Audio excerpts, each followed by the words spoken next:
I guess from my preferences, I always come at it from the people aspect and think, well, if I'm a representative in the field and I've got all these different tools and methodologies and systems coming down the line, why am I going to use them? You know, what's in it for me? How easy is it for me to navigate all these different aspects?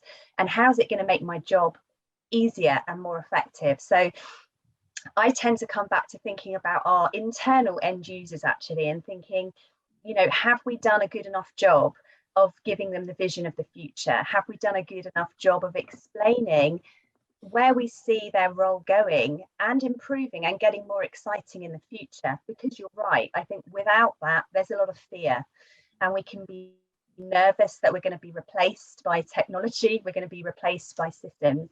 And actually, I've done a lot of reading around the subject external to my own organisation. And, you know, if you do the research, what it says is the human factor is more important than ever before. You can have the best products, the best systems, but if you haven't got the skills to execute and you haven't got that human factor to deliver, you're not going to be successful. So for me, that's a really exciting part of the blend going forward. And I think that's the picture that we have to really paint for our colleagues internally, to show them how it all fits together. Because I think in the absence of that, you can get some cynicism, you might get some fear, you will certainly have some going back to old habits, you know. And I think the role and how the role of the representative and other field-based roles are evolving is really exciting, and the skills aspect becomes more important than ever before. So I'm passionate about that, so I'm really excited.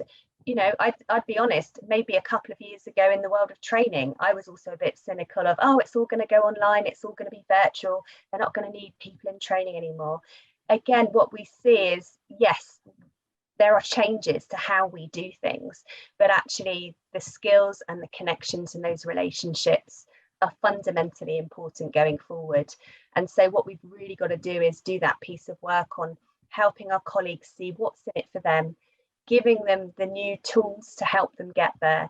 And as you say, really, really working on the mindset shift and supporting them to do that. And people will get there at different rates, but I think that's fundamental. So we need to focus on the whole picture together.